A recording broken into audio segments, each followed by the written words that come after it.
since I've done a book review. I think the last one I did was Lucky Man by Michael J. Fox. Still have yet to review his other two books, but this one actually was prompted by an idea I had back in November during NaNoWriMo month when I was thinking that maybe I'd like to take a crack at writing some children's books. Not like little kid books, but sort of like the grade schooler level books. Kind of like the Babysitter's Club books, you know, that kind of level, which reminded me of Anne M. Martin and got me to thinking that it's been so long since I've read one of those that I don't really remember what children's literature looks like, and I should probably read some again as an adult to see what it looks like and get a better idea of how exactly to go about writing it. So, because it made sense to me, I figure I'd go to my old mainstay, Anne M. Martin, first to read some books, and it was kind of eye-opening to me to find out that she's written more than just the Babysitter's Club books. Which, to be honest, I only knew about those, and of course all the spin-offs, including like the Little Sisters series, and the mysteries, and the super specials, and blah blah blah blah blah. Yeah, this is separate from all those. She's done a bunch of completely unrelated works, but they do, by and large, seem to all be children's literature, so I'll probably peruse through there somewhat. I don't know that I'll read all of them, but I'll read some of them. But I figured I'd start with this particular one, not only because it was the first and easiest one for me to get my hands on, but also because when I found out about it, sorry, I have like a little muscle twitch right here, but when I found out about it was back at Christmas time, so it seemed appropriate at that point to read her book called On Christmas Eve. My intention had been to read it on Christmas Eve, but I got so sidetracked with all my Etsy orders and things that there just wasn't enough hours in the day, and I didn't get around to it until I think I got it started on maybe New Year's Eve, but I actually only just finally finished it yesterday, not because of it being long or anything. It's actually a fairly short book, but just I got so busy and sidetracked with a million different things to the point where it just took me till now to finally get through the whole thing. That said, it's actually a pretty solid book for being children's literature, I have to admit. It's kind of impossible to tell the plot of the story without giving the whole thing away, but on the other hand, I kind of doubt too many of you guys are gonna run out and go read this book, so fuck it, I'm gonna do it. Basically, the main character of this story is a little girl named Tess, who, her initial plot in this story is that she wants to stay up till midnight on Christmas Eve so she can meet Santa Claus, which, okay, what little kid hasn't had this idea at some point or another, you know, but she's like all sorts of serious about it and planning this to the hilt. But as a side note thing, also going on simultaneously, her best friend Sarah, who they've been best friends pretty much since like birth onward, and have been joined at the hip ever since. Her dad has cancer, and I believe this story takes place in the 1950s, if I'm not mistaken. So there really wasn't a whole hell of a lot you could do about it back then. If you got it, it was pretty much death sentence. And he was hospitalized, and in those days, children could not come as visitors to the hospital. And there's a lot of places that actually still don't allow them, or only allow them over a certain age, or in certain wards, but beside the point, 1950s, could not go visit. Which really sucked. But because of that, Sarah was spending more and more time with Tess's family, and Tess figured that, oh, this would be fun, getting to hang out with my best friend 24/7, and things like that. And especially at Christmas time, we'll get to do all this cool Christmas stuff together. So to her, it's like a big party. Totally isn't understanding the gravity of the situation of what is going on with her best friend's dad, and her best friend doesn't want to make a big deal out of it, so she's not talking about it too much, and keeps making all these hopeful plans, like making welcome home signs for her dad for whatever day he'll eventually hopefully come home from the hospital and things like that, you know. And as it gets closer and closer to Christmas, her hopes of her dad coming home in time for Christmas are kind of becoming zilch. So at one point, Tess and Sarah even, like, they develop, like, this little Christmas Carol concert between the two of them, and they go out to the parking lot of the hospital, and they, I think they had Sarah's mom go in ahead of time, and, like, they'd made up a song program for him so he could read along what they'd be singing before they even started, but also so he'd know to go open his window. I don't think hospital windows even open in most places nowadays, but again, beside the point, I keep getting distracted. But yeah, so, I mean, that meant the world to Sarah, obviously, to be able to do that. And right before Christmas, I think on Christmas Eve, her dad got to come home from the hospital for the last time. Sarah knew what that meant.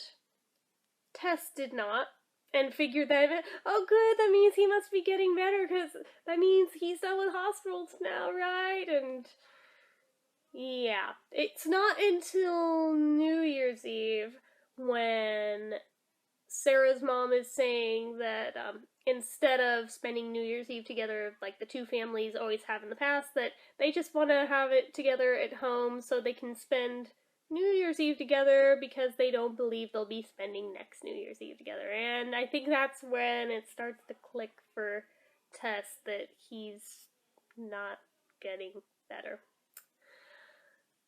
But back up a little bit, rewind, I'm getting ahead of myself.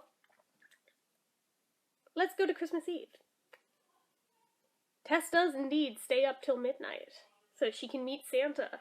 But there's this whole other side plot that happens that comes out of nowhere and reminded me of this whole Christmas myth I had long forgotten about as an adult that I totally 110% believed as a little kid, and just reading about this being a thing in the book made me so happy and actually filled me with a bunch of hope that, you know, I never did check to see if this is a real thing. Maybe it's real, you know, if I had read this on Christmas Eve, I probably would have stayed up till midnight to find out if this is true or not. But, you know that whole thing about how supposedly at midnight on Christmas Eve, animals can talk for a little while? Am I the only one who's heard this? Apparently not the only one, because somebody else wrote a book including it, but, I remember asking my grandma about it once, if she ever went down to the barn to see if the horses could talk at midnight. I honestly don't remember what her answer was, but I remember it was a really cute answer, but I also remember something that it didn't really tell me which one way or the other in terms of a yes or no, so it kind of left the door open, hopefully, for me, but yeah, it's one of those things that, having been reminded of it, I kind of still secretly hope that this is a thing, even though I know logically it probably isn't. But anyway, so midnight rolls around, and instead of Santa coming, although that happens too, all of a sudden Tess becomes aware of somebody talking to her. It's her dog! And it's just like, holy shit, I forgot about this being a thing. I just got really excited that that's there, and they're having this whole conversation and stuff, and her dog's telling her, yeah, this happens every year. You're just usually not up and awake to see it, and not everybody can hear it. You have to be a believer to hear it, and I suppose this sounds dumb just talking about it, but in the book it's really cute, I promise you, it's really adorable. But, anyway, so they stay up, and they wait up for Santa, and Tess has even bought Santa Claus a gift, a very thoughtful gift, to give him, because he always brings her gifts every year, so she wants to give him a gift, and I won't give away what it is in case you do choose to read it, but it's really cute, in my opinion.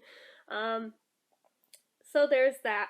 And basically, all her plans that she had planned on asking him and telling him and this, that, and the other kind of go out the window, because the only thing she wants is for Santa and his magic to make her best friend's dad get better. Because she believes Santa Claus can do anything. Unfortunately, this is that whole kind of end of innocence thing that goes on in the book. I know it's like the oldest trope ever, but he doesn't lie and say he can do it. He just says he'll do his best, but that there are certain things that even Santa Claus can't do. So, I mean, at least he's upfront with her with that. But at the same time, he makes it clear that the greatest gift you can give somebody is the gift of hope. Which technically he's even giving her by wording things the way he did. So, I mean, there's that. But, it does sort of resonate with her, and she goes on to try and make her friend more hopeful about things later on, but that's its own separate thing. But yeah, so she met Santa Claus, all that stuff, and I forget if it's January or February. I think it's somewhere in there, and obviously her friend's dad dies. And it has a whole thing about how it's the first funeral Tess has ever been to, and it goes into all that. But what impressed me is that that's not the end of the story. It actually goes forward to next Christmas Eve and everything in between, and kind of includes everything from how, as a child who loses a parent really young, you have to grow up way too fast. It includes that. It includes how it impacts your friendships. It includes the way you look at things, the way you want to... Hold on a minute, I hear the dog. Yeah, it has these things just thrown in there. It doesn't like make a huge, enormous deal out of them, but it does even include like how Tess and Sarah's relationship becomes more strained over time as they find they have less and less in common, as Tess is still just a kid and Sarah's more or less a grown-up at this point, even though she's biologically and chronologically, I should say, not biologically, still a kid at the same age as Tess. And it gets to where they pretty much don't even talk anymore until a family vacation where her family is also invited to. And they're kind of forced to have to get along during that, and it kind of breaks the ice and things start getting better after that. But it basically just shows the progression of time and how life goes on. And even in the advent of losing a loved one, it's not the end of everything for everyone else. Life does go on. It hurts like hell, but it does go on. And the world keeps spinning.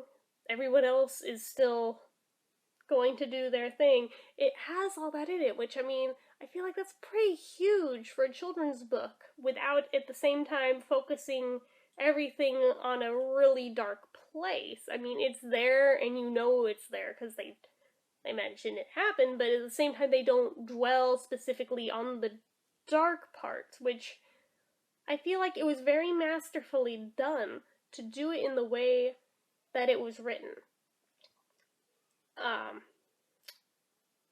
And it does end on a more positive note, too. My only complaint is that where they ended it for the following Christmas Eve, it doesn't answer one way or the other if Tess gets to talk to the dog again, or if, having grown up some and realizing Santa can't do everything, maybe she can't see and feel the magic this year. I don't know. Those are unanswered questions that I think were left intentionally open-ended so that it leaves you with the hope of being able to draw your own conclusion one way or the other, however you'd prefer to think of the story ending and going on in your own head. I don't know, but I thought it was really good and really well written. Like I said, for a kid's book, it was actually really solid. I liked it. So, personally, I'm actually going to rate this a 4 out of 5 stars, believe it or not. So, anyway, that's all I have to say about that. So, as usual, if you like this video, click the like button. If you're not already and you'd like to be, click subscribe. Leave comments down below. Until next time.